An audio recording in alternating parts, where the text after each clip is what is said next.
my channel. Jujur gue lagi deg-degan banget karena this is the first time gue mengupload sebuah konten baru di channel YouTube gue yang berjudul Ini Kisah Gue.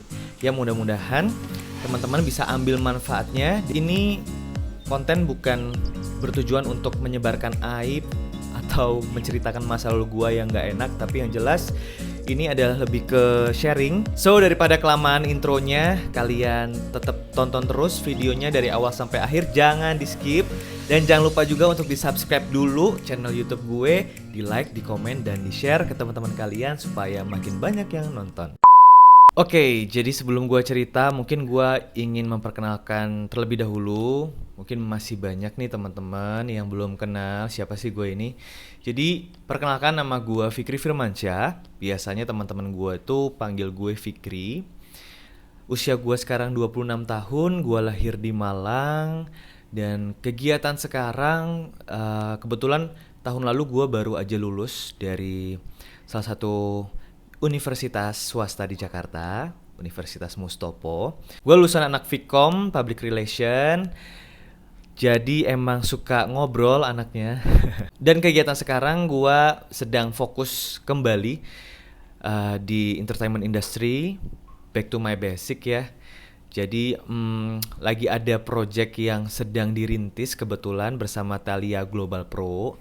Jadi ada single baru juga yang akan gue launching. Nanti di sana akan ada format baru dari dari karir bermusik gue gitu. Tadinya kan udah pernah boy band, udah pernah soloist juga, udah pernah boy dude juga gitu. Nah ini format baru nih. Nanti pasti kalian akan tahu lah gitu ya kalau sudah di launching. Selain di entertainment industry, gue juga lagi ngerintis usaha baru sama sahabat gue. Usahanya ini berupa parfum. So lagi banyak sih yang on progress ya. Mudah-mudahan walaupun pandemi ini masih belum terselesaikan, masih jadi sebuah problem lah ya buat kita semua. Tapi mudah-mudahan itu tidak membuat kita lelah atau membuat kita berhenti untuk berkarya, berhenti untuk berkreativitas gitu kan. Jadi perjalanan karir gua itu triggernya dimulai di tahun 2009. Tapi sebelum 2009 itu dari SD, gua kan emang lahir di Malang dan besar di Malang sebenarnya dari kecil sampai SD. Sampai SMP deh kelas 1 gitu. Jadi gue tuh emang dari SD tuh udah suka ikutan festival, kompetisi gitu. Kadang suka diikut sertakan sama guru-guru gue untuk ikut lomba-lomba nyanyi, mewakili sekolah kayak gitu-gitu. Nah berawal dari kegemaran dan passion gue di bidang menyanyi. Jadi memang dari kecil tuh gue kalau ditanya cita-cita lo apa, gue pengen banget jadi artis, gue pengen banget jadi penyanyi yang sukses kayak gitu. Jadi di 2009 itu kebetulan ada sebuah agensi di Jawa Timur, waktu itu di Surabaya. Nah si agensi ini beriklan lah di surat kabar, majalah dan lain-lain, sedang melakukan audisi pencarian bakat gitu ya. Nah terus gue ikut serta lah. Waktu itu gue masih di Malang, kelas 1 SMP. Ya kelas 1 SMP mau ke kelas 2. Gue ikut serta dan alhamdulillahnya tuh sangat-sangat disupport banget sama orang tua gue. Jadi orang tua gue tuh emang karakternya tuh demen banget support anak aja gitu. Istilahnya tidak pernah mengekang dan menyuruh gua untuk udah lo sekolah aja, lo nanti harus jadi begini-begini. Enggak, tapi lebih dibebasin ke anaknya, pengen jadi apa dan passionnya apa, ya udah, kalau memang itu adalah hal yang positif kenapa enggak disupport gitu. Udah, singkat cerita gua ikutan ajang tersebut di Surabaya. Gue bisa bilang agensi ini saat itu mungkin gue masih belum tahu agensi ini agensi apa, karena masih kecil, pengetahuan gue tentang entertainment juga sangat-sangat nol gitu kan. Gue nggak tahu sama sekali dunia entertainment saat itu. Jadi ya udah pokoknya ikutan aja.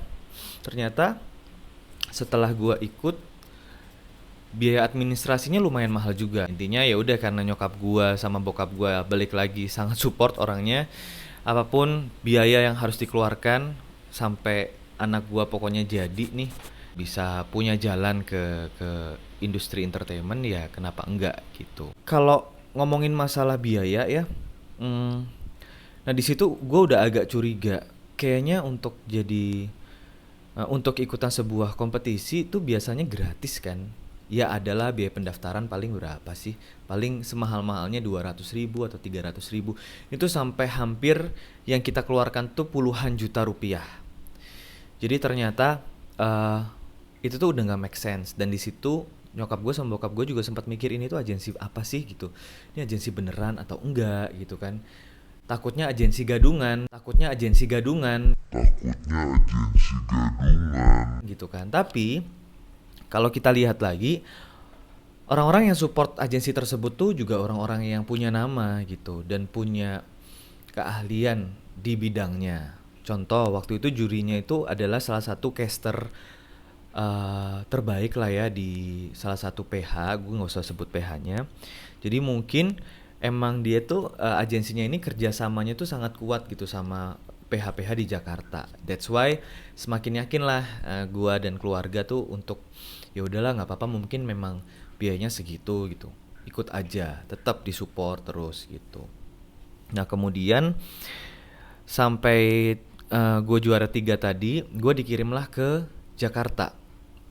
Sampai di Jakarta juga masih harus bayar lagi dong guys, karena di Jakarta itu kan ada seperti mes gitu, atau ya bisa dibilang karantina kali ya. Tapi karantina itu di mana-mana kan gratis ya. Ini kita harus bayar, kayak seolah-olah kita ngekos aja gitu. Nah, yang gua pikir itu karantinanya ini eh bakalan bagus lah, tempatnya proper gitu. Ternyata udah kayak kandang ayam, jujur aja nih gua. Ini kayak tidur di bawah dengan kasur lipat dan berjajar. Pokoknya udah tidak manusiawi sekali lah dari tempat tinggalnya sendiri itu di Jakarta. Tapi back again karena udah ngikutin passion, dan sebelumnya juga dijanjikan gitu sama pihak agensi bahwa yaudah setelah kamu juara, ini kamu akan dikirim ke Jakarta dan kamu akan langsung bisa ikut syuting. Coba bayangin deh, langsung bisa ikut syuting, seorang anak Malang yang nggak tahu apa-apa tuh kan pasti apa ya, euforianya tuh kuat banget gitu loh, dan senengnya bukan main gitu. Jadi gue ngerasa anjir nih jadi artis nih gue bentar lagi gitu. Tapi ternyata yang gue pikir gue akan langsung main sinetron ya kan. Ini tuh jadi ajang itu ajang pencarian bakat bintang sinetron gitu. Dikasih jadwal tuh akhirnya jadwal syuting gitu. Gue pikir gue bakalan dapat peran utama gitu kan. Ternyata enggak. Jadi di situ gue hanya sebagai figuran aja, lewat-lewat kayak gitu. Terus akhirnya gue sama bokap gue mikir, kalau misalkan kita seperti ini, syutingnya pun dapat peran tuh ekstras atau figuran gitu. Terus buat apa gitu? Kayak kita bisa melakukan itu sendiri, cari channel sendiri gitu. Dan kayaknya nggak perlu ikut-ikutan ajang-ajang sampai kita bayar puluhan juta gitu loh. Nah di situ kita semakin yakin bahwa oke, berarti gua sama keluarga gue ini kayak udah ditipu nih gitu kan. Dijanjikan manis-manis di awal, ternyata apa yang dijanjikan semuanya tidak dikontribusikan dan tidak direalisasikan ke kita gitu. Jadi udah ngerasa sangat-sangat kecewa. Dan jujur aja ya, kalau namanya figuran atau ekstras kan paling bayarnya berapa sih, 30.000 gitu kan zaman itu. Jadi menurut gue bener-bener gak masuk akal aja gitu sama apa yang sudah kita keluarkan sama mereka gitu. So singkat cerita, kita udah kecewa, jadi kita memutuskan untuk udah deh kita keluar aja, cabut aja dari agensi gadungan ini. Dan bokap gue sempat ngajak gue untuk balik, nyokap gue juga gitu, udah deh pulang aja ke Malang. Mungkin khawatir juga karena namanya Jakarta itu kan keras dan lebih jahat daripada ibu tiri katanya begitu ya. Tapi karena gue orangnya penasaran, kepoan, dan gue kayak ngerasa gue kalau di Malang tuh gue mau ngapain gitu loh. Paling ya udah sekolah, pulang sekolah gue main, begitu aja gitu. Kayak bosen banget gak sih hidup gua gitu loh. Karena jujur saat itu ya, karena passion gue tuh lagi kuat-kuatnya di entertainment, lagi pengennya banget tuh supaya gue bisa jadi artis gitu kan. Jadi gue sampai yang namanya sekolah itu udah nggak interest aja gitu loh, udah kayak males aja pergi ke sekolah kayak gitu-gitu. Ini jangan dicontoh guys, karena sekolah itu tetap nomor satu, pendidikan tuh nomor satu gitu. Nah, jadi pokoknya gue meyakinkan keluarga gue, udahlah, gue mau berkarir di Jakarta. Bokap gue sama nyokap gue cuma ngelihat dan kayak, lo yakin gitu kan.